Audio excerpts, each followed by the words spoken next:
मेरा नाम pastor Ronald गहदास और मैं रोनाल्ड का भैया हूँ। Praise the Lord. मेरा नाम Donald, pastor Donald, and Delhi में रहता हूँ, and she is my wife. Praise the Lord.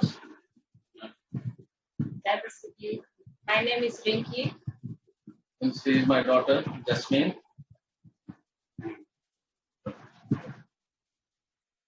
हम धन्यवाद करते हैं, परमेश्वर का थोड़ा सा दुआ करते हैं। प्रभु ने सुंदर मौका दिया, हम थोड़ा सा दुआ करते हैं।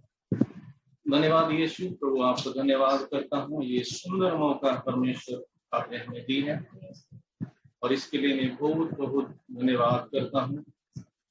दिन भर जहाँ भी रहे, परंतु शाम के वक्त आज आपके चरणों में हम अपना सिर झुकाते हैं और आपको धन्यवाद करते हैं। कहीं दूर दूर रहते हैं, परंतु परमेश्वर, हमारी आत्मा परमेश्वर आप में एक है और इस जूम के थ्रू हमारी जो सेवकाई होती है परमेश्वर इसमें आशीषित कर और हम सभी को सुनने बोलने वाले और कनेक्शन एवरीथिंग परमेश्वर आपके हाथ में छोड़ता हूँ।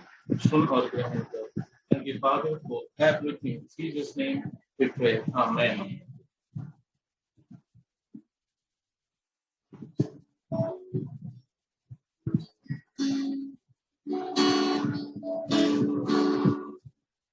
परमेश्वर के धन्यवाद करता हूँ और आज के इस दिन में और गुड फ्राइडे के वीक में और इसमें भजन गाना चाहता हूँ जो बहुत पुराने हम सभी गाते हैं, शायद आप सभी को पता हो। ये गाना है जो क्रूस पे कुर्बान है, मेरा मसीहा है।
क्रूस से कही गई पहली वाणी वह प्रार्थना है जो हमारे प्रभु ने उन लोगों के लिए की जिन्होंने उसे सताया, ठट्ठों में उड़ाया, कोड़े मारे, हाथों व पैरों में कीलें ठोककर क्रूस पर चढ़ा दिया। ऐसी दशा में रहकर भी उसने अपने सताने वालों के लिए यह प्रार्थना कर हमें यह बात सिखाया कि हम भी अपने सताने वालों के लिए यही प्रार्थना कर सकें कि हे पिता, इन्हें क्षमा कर, क्योंकि ये नहीं जानते कि क्या करते हैं।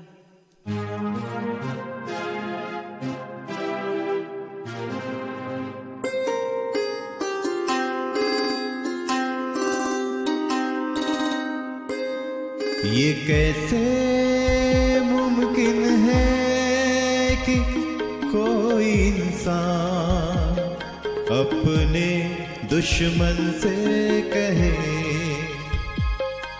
ये कैसे मुमकिन है कि कोई इंसान अपने दुश्मन से कहे, हे पिता क्षमा कर इन्हें, जानते ना कि क्या करते हैं। हे पिता क्षमा कर इन्हें, जानते ना कि क्या करते हैं। ये कैसे मुमकिन है।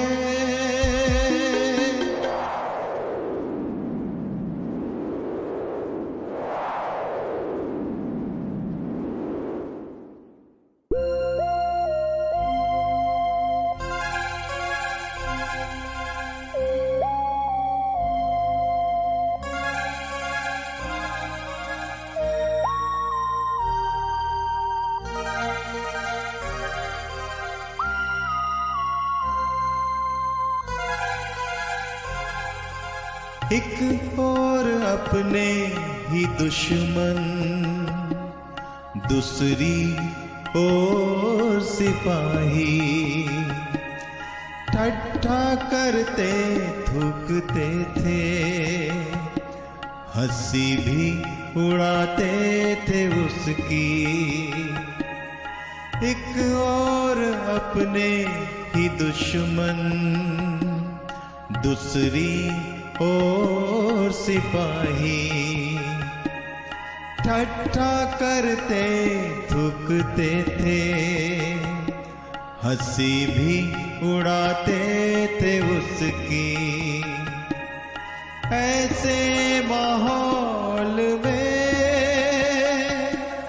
सूली पे लटके थे यीशु, ऐसे माहौल सूली पे लटके थे यीशु। सूखे होठों से कैसे यीशु की ये दुआ, सूखे होठों से कैसे यीशु की ये दुआ। ये कैसे मुमकिन है।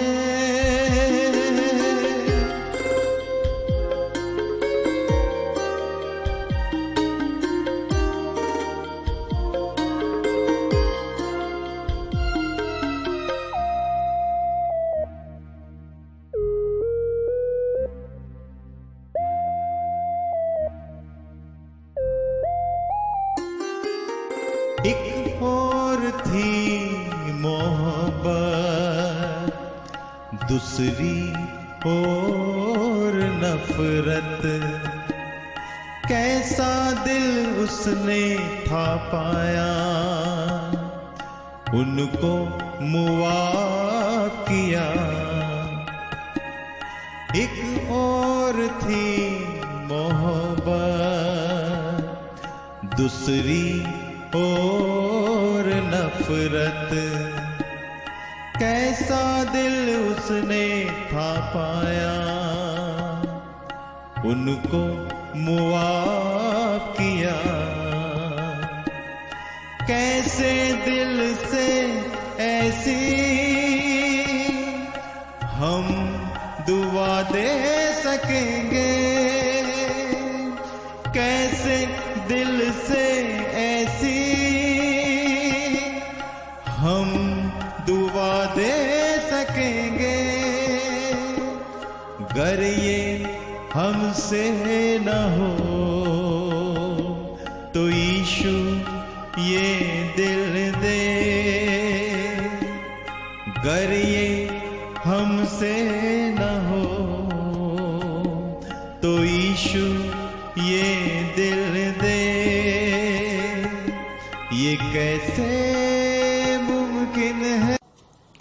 धन्यवाद करते हैं आज की इस आराधना के लिए जो परमेश्वर के द्वारा से ठहराई गई है कि हम इस आराधना को प्रभु की महिमा के लिए कर सकें और क्रूस पर कहे हुए उन 7 वचनों पर मनन और चिंतन करने वाले हो सकें। मैं धन्यवाद करती हूँ church of north India New York ministry के लिए और church of north India New York ministry के फाउंडर्स के लिए, डॉक्टर रेना मेसी जी के लिए और रेवरेंड उदित सोना सर आदरणीय सर के लिए कि उनके माध्यम से ये आराधना का संचालन किया जा रहा है ताकि हम सभी प्रभु यीशु मसीह के उन अंतिम वचनों को जो क्रूस पर रहते हुए उन्होंने किए हैं उस पर हम मनन करने वाले हो सकें। आज का जो दिन है गुड फ्राइडे, ये गुड क्यों कहा जाता है, ये गुड और शुभ कहने के पीछे क्या तात्पर्य है।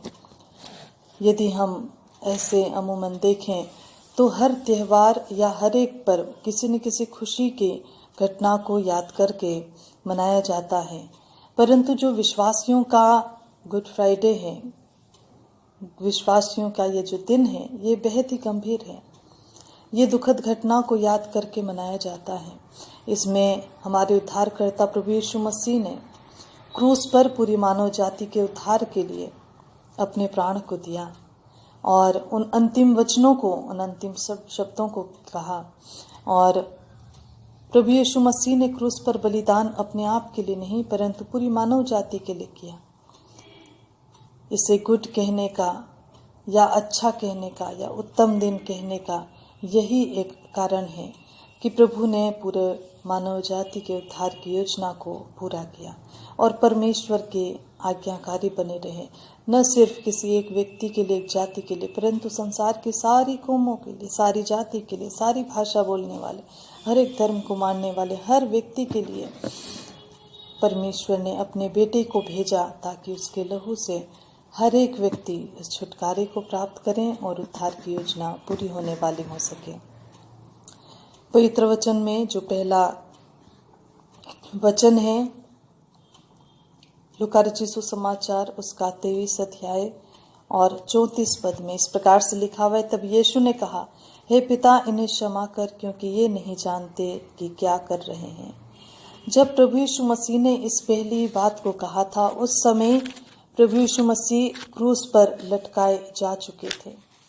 प्रभु यीशु मसीह उन सारी ताड़नाओं को सहते हुए जो गेतसमनी के बाग से पकड़वाए जाने के बाद उनके ऊपर शुरू हुई और वह समय एक दर्दनाक था, एक दुख भरा समय था, एक वेदना भरा समय था जो यीशु मसीह ने उस समय बिताया। हम पाते हैं कि प्रभु यीशु मसीह को भाले मारे जा रहे थे, प्रभु यीशु मसीह को कांटों का ताज पहनाया जा रहा था, कोड़े मारे जा रहे थे। प्रभु यीशु मसीह को उस क्रूस को उठाकर उस स्थान तक ले जाया जा गया जहां पर उन्हें बलिदान करना था। हम पाते हैं कि यीशु मसीह उन सारी वेदनाओं से होकर गुजर रहे थे, लेकिन फिर भी उनका ध्यान अपने आप पर नहीं, अपनी पीड़ाओं पर नहीं, अपने दर्द के ऊपर नहीं, परंतु इस संसार के लोगों के ऊपर था।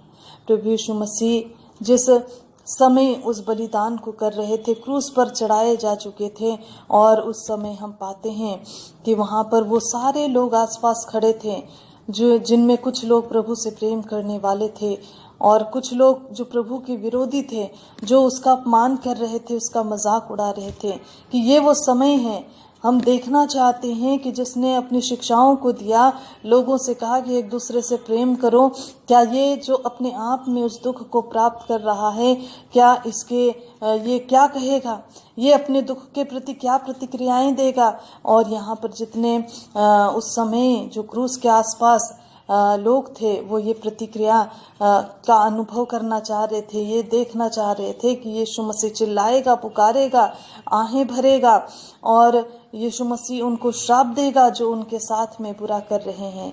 लेकिन इसके विपरीत यीशु मसीह ने किया।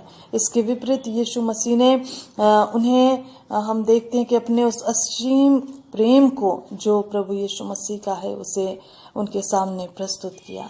हम पाते हैं कि वचन में हम पढ़ते हैं कि यीशु मसीह ने जब उन्हें देखा जो उनके साथ में बुरा व्यवहार कर रहे थे, जो उन्हें दुख दे रहे थे, न सिर्फ उनके लिए परंतु आज इस संसार के सारे लोगों के लिए प्रभु की प्रार्थना है, उनके लिए निवेदन है, उनके लिए उन्हें बचाने के लिए, उन्हें क्षमा करने के लिए प्रभु की वो भावना उसने अपने पहले वचन में प्रभु यीशु मसीह ने प्रस्तुत की। और यहाँ पर जब उसने कहा कि हे पिता इन्हें क्षमा कर क्योंकि ये नहीं जानते कि क्या कर रहे, इसमें 3 अलग अलग भागों को हम देख सकते हैं। पहला जो भाग है, हे पिता। दूसरी वाणी हमारे प्रभु यीशु मसीह के क्षमा को प्रकट करती है। कलवरी की उस पहाड़ी पर यीशु के साथ 2 और लोग भी क्रूस पर लटकाए गए थे। आज भी हम में से बहुतेरे हैं जो क्रूस की छाया में अवश्य हैं, लेकिन विषम परिस्थितियों की चरम सीमा आने पर अपने विश्वास से मुकर जाते हैं। पर हमारे प्रभु के वे शब्द आज भी उन लोगों के लिए जीवित हैं जो जीवन के कठिन समय में भी उस पर भरोसा रखते हैं।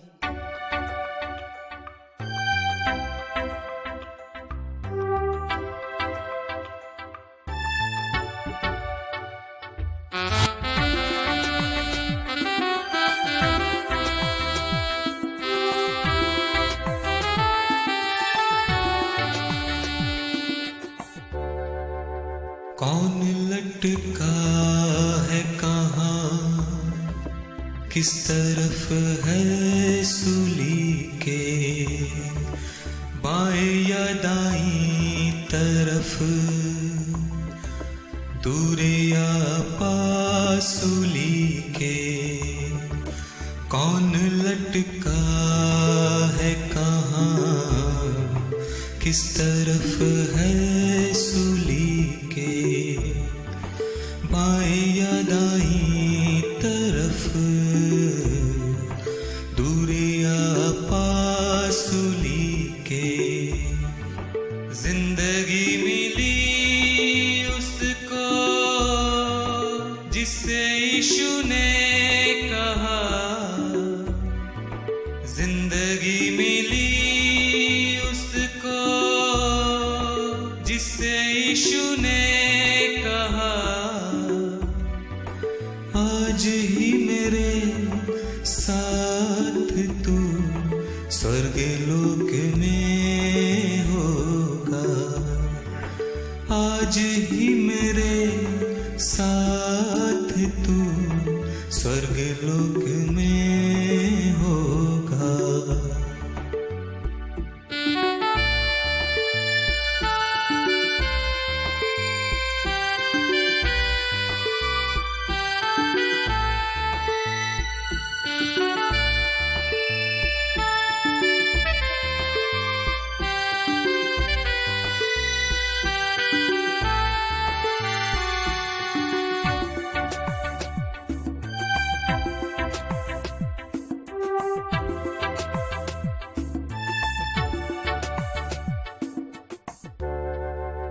देखो कैसा ये समय है, कैसी घटती घटनाएं, कोई तो सूली चढ़ाए और कोई सर को ले जाए।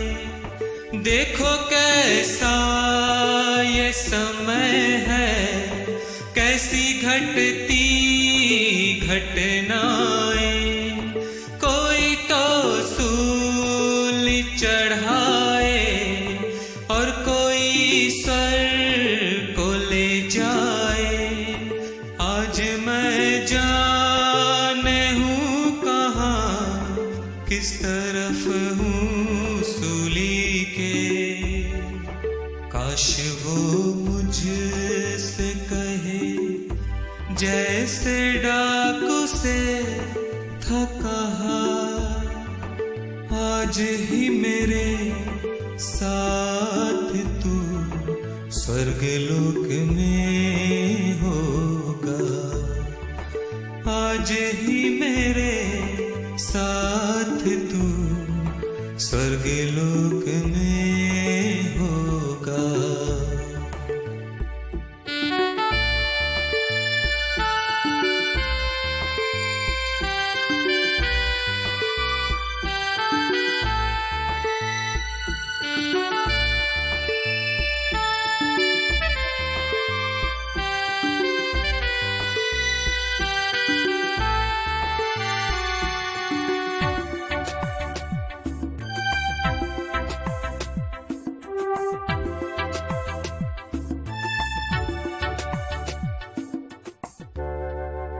पास रह के भी कोई दूर भी हो सकता है, सुन के भी उसकी दुआ दिल कड़ा कर सकता है।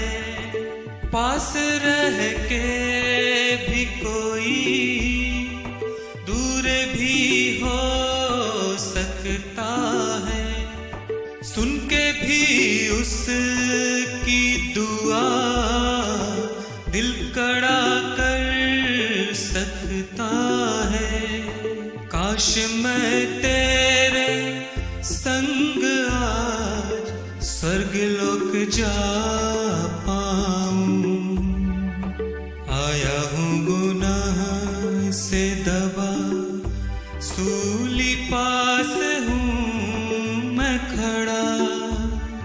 आज ही तेरे साथ मैं स्वर्गलोक में होऊंगा। आज ही तेरे साथ मैं स्वर्गलोक में होऊंगा।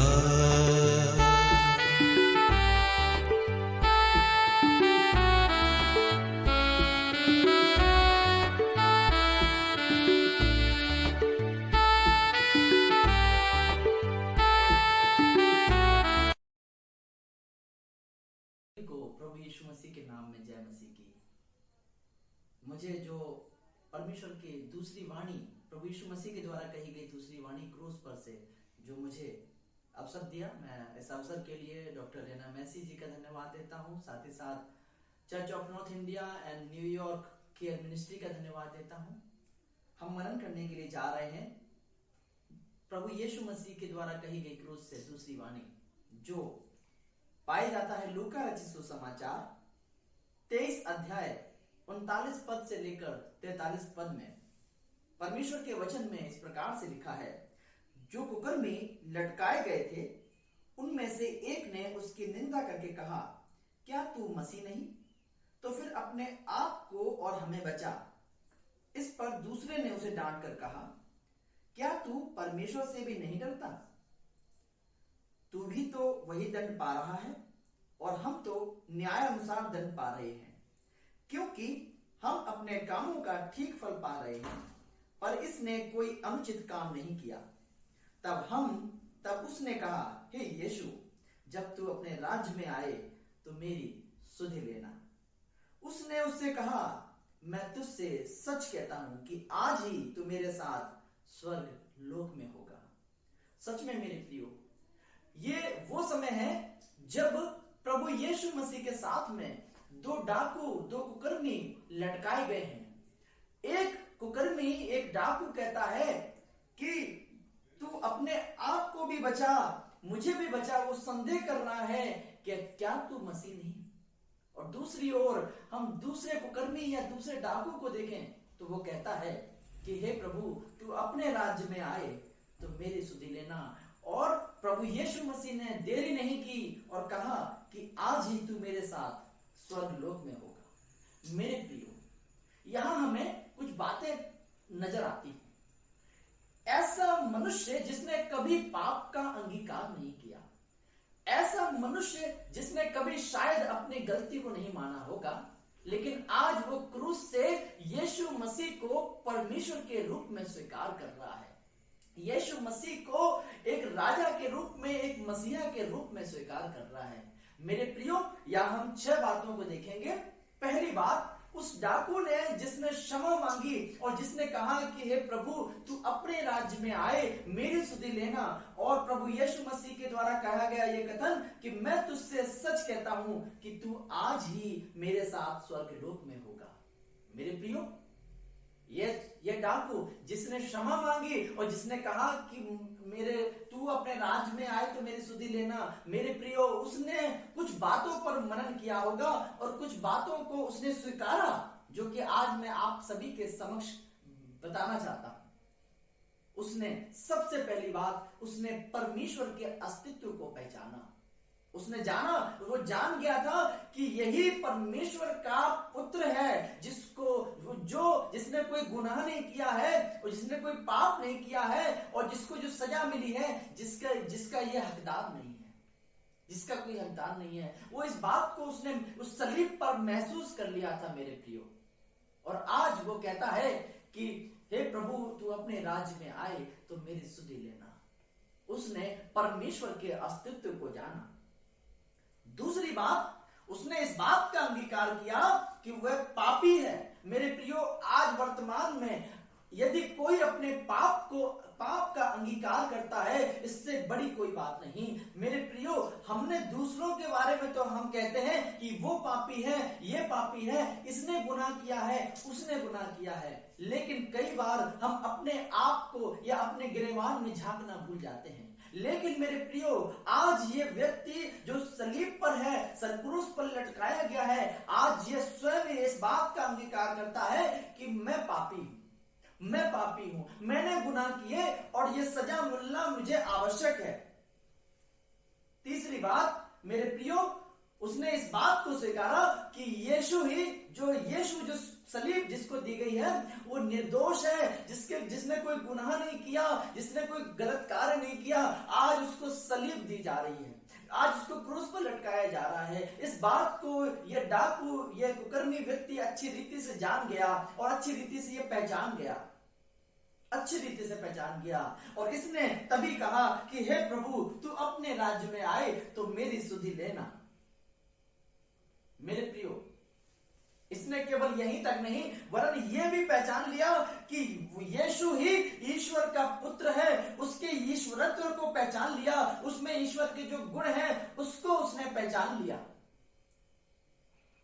उसको भी पहचान लिया।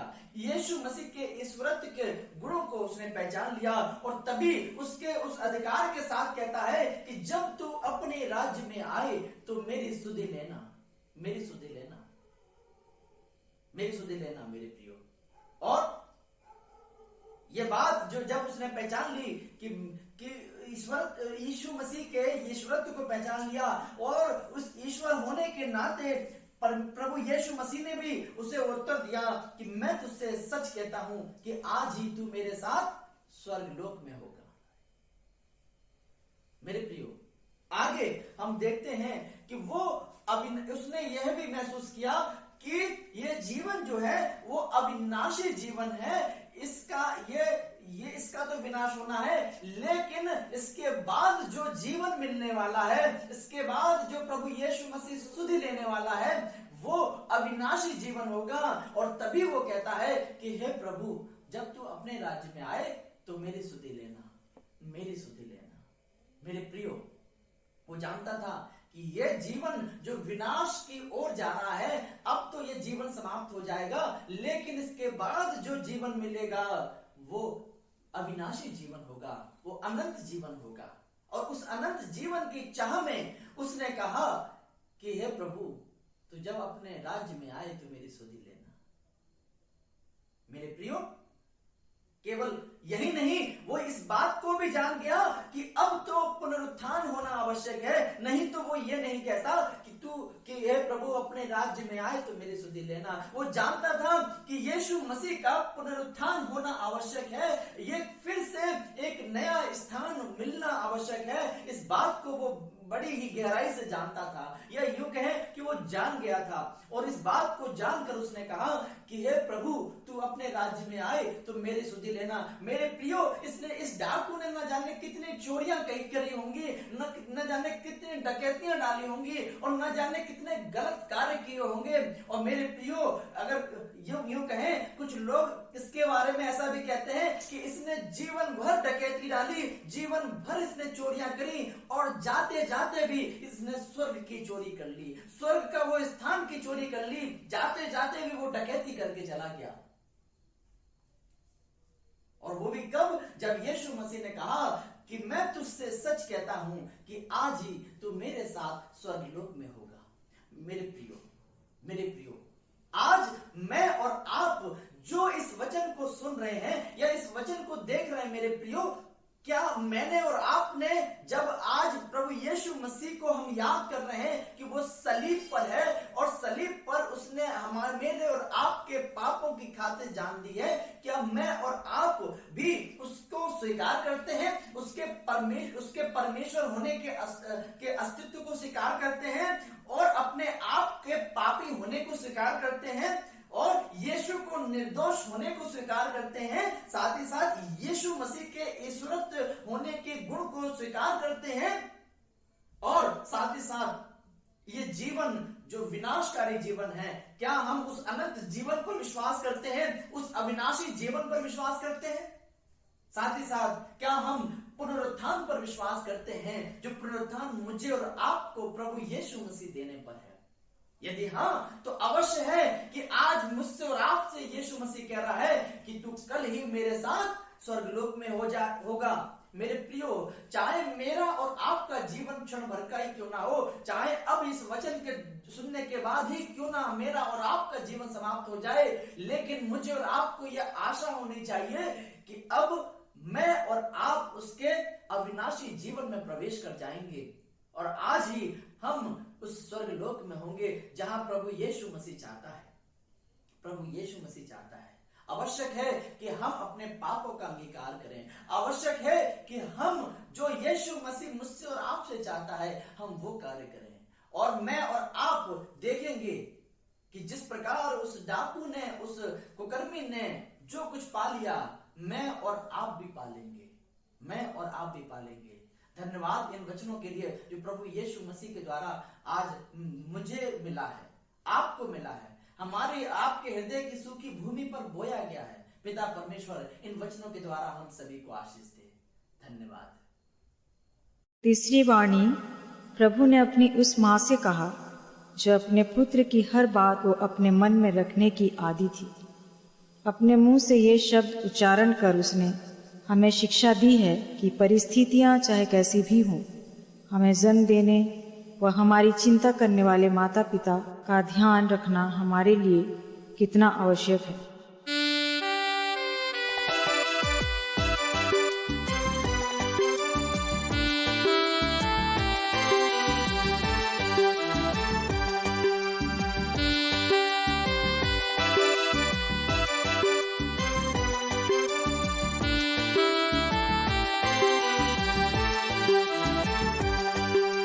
माँ, मर जाने से पहले ये वादा तुझसे करता हूँ, तू कभी ना अकेली रहे ये प्रबंध करता हूँ। ऐ माँ, मर जाने से पहले ये वादा तुझसे करता हूँ, तू कभी ना अकेली रहे ये प्रबंध करता हूँ।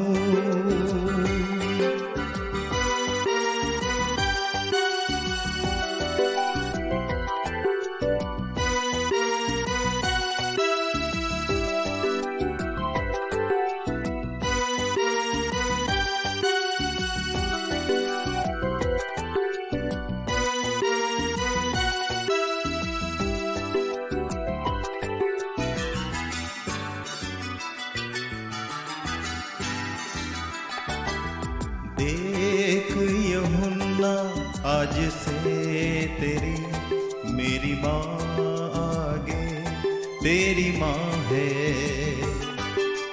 माँ के आंसू पोंछते रहना, यही तुझसे मेरी आशा है। देख यूहन्ना आज से तेरी मेरी माँ आगे तेरी माँ है। माँ के आंसू पोंछते रहना, यही तुझसे मेरी आशा है। ज्यादा समय मेरे पास नहीं, तुझसे बिछड़ता हूँ। ज्यादा समय मेरे पास नहीं, तुझसे बिछड़ता हूँ। मैं माँ मर जाने से पहले ये वादा तुझसे करता हूँ, तू कभी ना अकेली रहे, ये प्रबंध करता हूँ।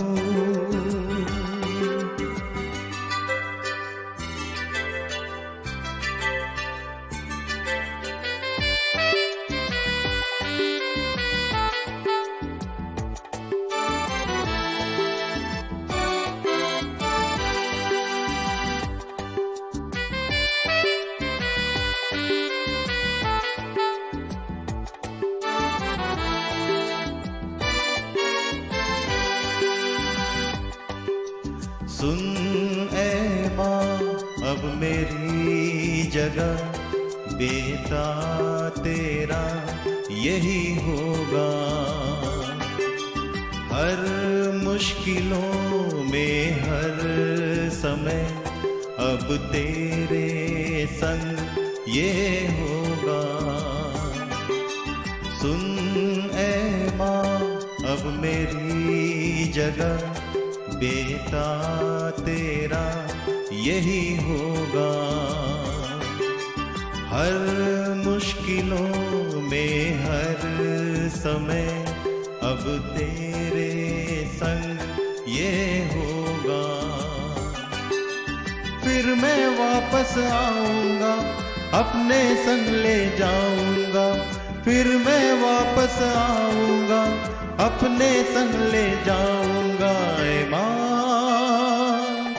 मर जाने से पहले ये वादा तुझसे करता हूँ, तू कभी ना अकेली रहे, ये प्रबंध कर।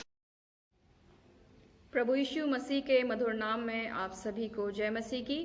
मैं परमेश्वर पिता का धन्यवाद करती हूँ आज के अच्छे दिन के लिए कि परमेश्वर ने ये आदर और ये अवसर प्रदान किया कि हम उसके पवित्र वचन को लेकर खड़े हो सके हैं।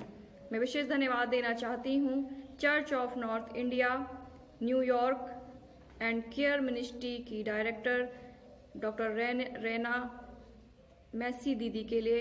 साथ ही मैं धन्यवाद देना चाहती हूँ रेवरेंड उदित सोना सर के लिए जिन्होंने मुझे ये अवसर प्रदान किया। सो मैं आप सबका धन्यवाद करती हूँ, परमेश्वर की महिमा करती हूँ। आज हम लोग प्रभु यीशु मसीह के क्रूस पर से बोले गए 7 वचनों पर या 7 वाणियों पर अध्ययन और मनन कर रहे हैं। और आज जो मुझे वचन मिला है वो है तीसरी वाणी या तीसरा कथन जो पाया जाता है यूहन्ना रचित सुसमाचार उसके 19 अध्याय के 25 से 27 पद तक। यूहन्ना रचित सुसमाचार उसके 19 अध्याय के 25 से 27 पदों में यहाँ पर इस प्रकार से लिखा हुआ है, अतः सैनिकों ने ऐसा ही किया। यीशु के क्रूस के पास उसकी माता और उसकी माता की बहन क्लोपास की पत्नी मरियम और मरियम मगदलिनी खड़ी थीं। जब यीशु ने अपनी माता और उस चेले को जिससे वह प्रेम रखता था पास खड़े देखा तो अपनी माता से कहा, हे नारी, देख यह तेरा पुत्र है। तब उसने चेले से कहा, यह तेरी माता है। और उसी समय से वह चेला उसे अपने घर ले गया। आइए हम प्रार्थना करें। हमारे प्रभु, हम आपको धन्यवाद करते हैं आज के अच्छे दिन के लिए जो आपने हमें दिया है। ताकि प्रभु हम आपकी महिमा करें और आपके पवित्र वचनों को स्मरण करें, उनसे सीखें, ताकि हमारे जीवन परिपक्वता की ओर आगे बढ़ सकें। यही प्रार्थना है प्रभु, आपका वचन आपके तरीके से आपके लोगों तक पहुंचे, ताकि प्रभु जिस काम के लिए ये वचन है वो काम पूरा हो सके। हम धन्यवाद देते हैं प्रभु प्रार्थना सुनने के लिए, यीशु के नाम से मांगते हैं, आमीन। आज हम तीसरी वाणी पर मनन कर रहे हैं। तीसरी वाणी जो हमने पढ़ लिया यूहन्ना रचित सुसमाचार उसके 19 अध्याय के 25 से 27 पदों में। हे नारी देख तेरा पुत्र, हे यूहन्ना देख तेरी माता। जब हम तीसरी वाणी पर मनन करते हैं या विचार करते हैं तो बहुत सी बातें सामने निकल कर आती हैं। एक पुत्र और माँ का स्नेहमयी रिश्ता दिखाई देता है, एक पुत्र और माँ का प्रेम दिखाई देता है, एक पुत्र की अपने माँ के प्रति चिंता दिखाई देती है, एक पुत्र का विश्वास योग्य होना दिखाई देता है, एक माँ जो टूटी हुई है, दर्द की स्थिति में है, असहाय है, हम देखते हैं। एक ऐसी माँ को देखते हैं जो अपने पुत्र, अपने जवान बेटे को मृत्यु शैया पर देख रही है। कितना अधिक दर्द, कितना अधिक कष्ट उस जीवन को हो रहा होगा। हम देख रहे हैं कि कैसे एक माँ का प्रिय बेटा, लोग उसका मजाक बना रहे हैं, लोग उसकी निंदा कर रहे हैं, लोग उसके बारे में गलत गलत बातें बोल रहे हैं और यहाँ तक कि उसको सलीब पर चढ़ा दिया गया है। और ऐसे समय में एक माँ है जो बड़ी दुख में, जो बड़ी कष्ट में, अपने हृदय में व्याकुलता को लेकर खड़ी हुई है। हम देखते हैं इस वाणी में एक विश्वास योग्य चेला है जो अंतिम क्षणों में भी प्रभु के साथ है। बहुत सारे चेले थे लेकिन छोड़कर चले गए, लेकिन यीशु का प्रिय चेला जिसे यीशु प्रेम करता था वो उसके अंतिम समय में भी उसके साथ खड़ा हुआ है। एक विश्वास योग्य बेटा है, एक जिम्मेवारी उठाने वाला चेला वहां दिखाई देता है। जब हम सुसमाचारों को पढ़ते हैं तो चारों सुसमाचारों में से यूहन्ना ही एक ऐसा सुसमाचार है जिसमें मरियम हमें क्रूस के पास दिखाई देती है। मरियम हमें क्रूस के पास दिखाई देती है या उसकी उपस्थिति को हम क्रूस के पास देखते हैं। शायद यीशु की माँ मरियम फसह का पर्व मनाने के लिए यरूशलेम में आई होगी, क्योंकि जब हम लूका रचित सुसमाचार उसके 2 अध्याय के 41 पद को, लूक चैप्टर 2 वर्स 41 को पढ़ते हैं तो वहां पर हम देखते हैं कि हर वर्ष मरियम और यूसुफ फसह का पर्व मनाने के लिए यरूशलेम आया करते थे। परंतु अब जब मरियम वहां पर अपने फसह के पर्व को मनाने के लिए आई है तो वो देखती है कि उसका जो पहलौठा जना हुआ पुत्र है वो निंदित हो रहा है, उसे कोड़े लगाए जा रहे हैं, उसे तकलीफ हो रही है और लोगों की बड़ी भीड़ आज भी उसके पीछे है, लेकिन वे उस पर दोषारोपण कर रहे हैं। शायद ऐसे समय में उसे समोन के वे शब्द याद आते होंगे जो लूका रचित सुसमाचार उसके 2 अध्याय के 35 पद में कहे गए हैं, और तेरा प्राण भी तलवार से वार पार छिद जाएगा। सचमुच एक माँ जब अपने बेटे को इतने कष्ट में देखती है तो उसका हृदय छलनी हो जाता है, उसका हृदय टूट जाता है, वो अपने जीवन में पूरी रीति से बिखर कर रह जाती है अपने जवान बेटे को इस स्थिति में देखना। लेकिन आज हम थोड़ा सा अपना ध्यान 25 पद की ओर ले जाना चाहते हैं। जब हम यूहन्ना रचित सुसमाचार उसके 19 अध्याय के 25 पद को देखते हैं तो वहां पर लिखा है कि अतः सैनिकों ने ऐसा ही किया यीशु के क्रूस के पास। जब मैं इस वाणी पर अध्ययन कर रही थी तो मुझे इस लाइन ने बड़ा मनन करने पर या चिंतन करने पर मजबूर कर दिया और मेरा ध्यान सारा इसी लाइन पर अटक कर रह गया कि यीशु के क्रूस के पास। कितना महत्वपूर्ण है यीशु के क्रूस के पास रहना। और हम एक बहुत ही बड़ी बात यहाँ पर सीखने वाले हैं कि यीशु जब अपने मृत्यु शैया पर या क्रूस पर टंगे हुए हैं, ऐसे समय में उनके परिवार के, उनके कुटुंब के लोग उनके क्रूस के पास हैं, उनके क्रूस के पास हैं। क्रूस के पास होना, ये वाणी हम सेवकों को और जो मसीही परिवार है, मसीहियों को एक विशेष चुनौती देती है। हम मसीहियों को इस वाणी के माध्यम से, यीशु मसीह के क्रूस पर से कहे गए तीसरे कथन के माध्यम से एक चुनौती दी जा रही है कि क्या जब हम अपनी मृत्यु के अंतिम क्षणों में होंगे या अपनी सेवकाई के अंतिम दौर में होंगे, तो क्या हमारा परिवार क्रूस के पास होगा? क्या हमारा परिवार क्रूस के पास होगा? एक अध्ययन के अनुसार बताया गया है कि परिवार जो हैं वो 3 प्रकार के होते हैं, या घर जो हैं वो 3 प्रकार के होते हैं। पहला परिवार वो होता है जिसे हम पहला परिवार वो होता है जो मसीही परिवार होता है। मसीही परिवार वो होता है जिसमें माता पिता प्रभु के प्रेम में आगे बढ़ते हैं, बच्चे प्रभु के भय में आगे बढ़ाए जाते हैं और मसीही शिक्षा या प्रभु का वचन उनके जीवन का, उनके परिवार का आधार होता है। यहाँ पर सभी लोग प्रभु के भय, उसके प्रेम में आगे बढ़ते हैं। दूसरा परिवार वो होता है जो है आधा मसीही परिवार। इस परिवार में एक व्यक्ति या 2 व्यक्ति परिवार में जो होते हैं वे प्रभु को उद्धारकर्ता करके ग्रहण करते हैं और बाकी के जो सदस्य हैं उन्हें प्रभु से कोई लेना देना नहीं होता। वे अपने जीवन को दोनों तरफ लेकर चलते हैं। वो संसारिकता में अपने जीवन को भी व्यतीत करते हैं, वो प्रभु के साथ भी चलते हैं। ऐसे परिवारों में विचारों में अक्सर मतभेद पाया जाता है, विचारों में एकता नहीं रहती, लड़ाई झगड़े होते हैं, छोटी छोटी बातों पर परिवार बिखर जाते हैं और इस परिवार में प्रभु का भय और प्रभु की शिक्षाओं का ज्यादा महत्व नहीं होता है।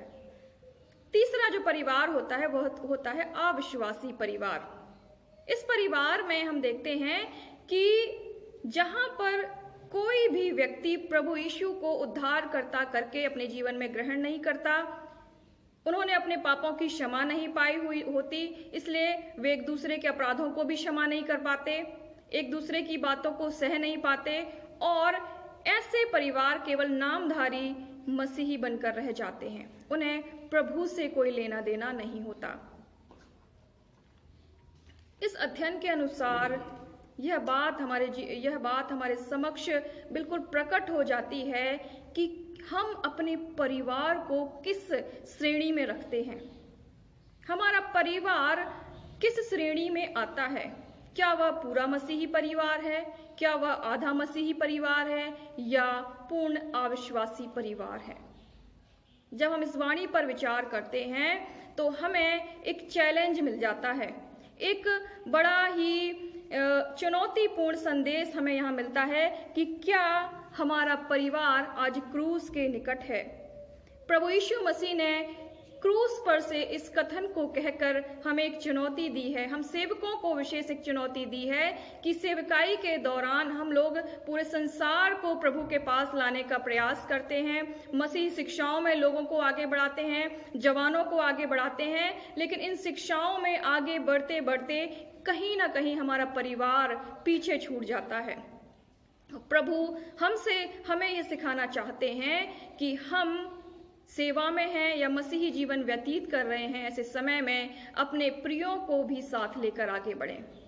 हमें अपने परिवार की चिंता करनी है, हमें इस बात की परवाह करनी है कि हमारा परिवार मसीही शिक्षा में और मसीह के उद्धार में आगे बढ़े, प्रभु यीशु के उद्धार में आगे बढ़े, उन्हें पापों की क्षमा का आश्वासन मिले, ताकि प्रभु यीशु ने जो बलिदान क्रूस पर दिया है वो सार्थक हो सके। आज जब हम इस बात को पढ़ते हैं क्रूस के पास, तो हमें स्मरण आता है कि यीशु मसीह ने क्रूस पर इतने कष्ट में होते हुए भी अपनी पारिवारिक जिम्मेवारी को पूरा किया। यीशु के पूरा परिवार बचाया गया और वो यीशु में विश्वास में आगे बढ़ते रहे। यदि हमारा परिवार क्रूस के निकटता में नहीं है तो अलगाव, अशिष्टता, पतन का कारण हो सकते हैं। समाज की सबसे छोटी इकाई परिवार है और एक मसीही होने के नाते हम सब की जिम्मेवारी है कि अपने परिवारों को क्रूस के पास ले जाएं। अर्थात खुद बचना काफी नहीं है, औरों को भी बचाना होगा। और यदि हमारा परिवार ही हम खो दें तो हमारी इतनी सेवकाई का क्या महत्व है। बाइबल बताती है, यदि तू सारे जगत को प्राप्त करे और अपनी आत्मा को खो दे तो तुझे क्या लाभ होगा। प्रभु यीशु मसीह की क्रूस पर से कही गई तीसरी वाणी हमें स्मरण दिलाती है कि हमें अपने परिवार की परवाह करना है। हम सबको परमेश्वर के अनुग्रह से एक एक परिवार मिला है और हमें उस परिवार की जिम्मेवारी को उठाना है। हमें चिंता करनी है अपने परिवार के आध्यात्मिक जीवन की। हमें चिंता परवाह करनी है कि हमारे बच्चों ने, क्या हमारी पत्नी ने, हमारे पति ने क्या प्रभु यीशु को ग्रहण किया है, क्या उनके जीवन में यीशु का बलिदान सार्थक है या नहीं है। आज हम इन बातों पर विचार और मनन करें। इस प्रश्न के साथ मैं अपने इस संदेश को समाप्त करना चाहती हूँ कि आज हम कहाँ हैं? क्या हमारा परिवार क्रूस के पास है? क्या हमारा परिवार क्रूस के पास है और हम अपने परिवार को किस श्रेणी में रखते हैं? प्रभु आप सभी को इस संदेश के माध्यम से आशीष दे। धन्यवाद।